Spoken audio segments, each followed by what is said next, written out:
నమస్తే దోస్తులు, గల్పుకెంచి ఎవరైతే ఇంటికి చుట్టుపోతుందో ఈ వీడియో తప్పకుండా చూడండి. లేకపోతే మీరు కూడా ఇట్లాంటి ప్రాబ్లంలో ఇరుక్కోవచ్చు.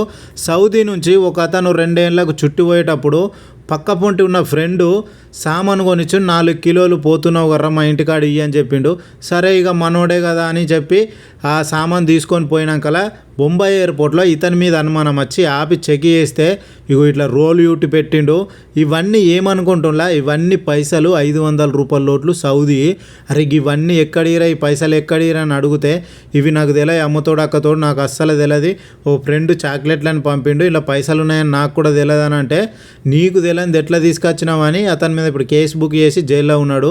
మీరు కూడా ఇట్లాంటి తప్పు చేయకుండా వేరోళ్ళు సామాన్ ఇస్తే అస్సలు తీసుకోకుండా, ఎందుకంటే ఎవరు ఎట్లా పంపిస్తారో తెలీదు. మీరు మీ కళ్ళ ముంగట ప్యాక్ చేస్తేనే తీసుకపోలే, వేరోళ్ళ సామాన్ తీసుకపోకుండా. ఎందుకంటే 2 ఏళ్ళకు 3 ఏళ్ళకు ఖుషి కొద్ది ఇంటికోతారు. మళ్ళీ ఇట్లాంటి ప్రాబ్లము కేసు అవి ఇవ్వంటే బాగా ఇంటికాడోళ్ళు కూడా బాధపడతారు.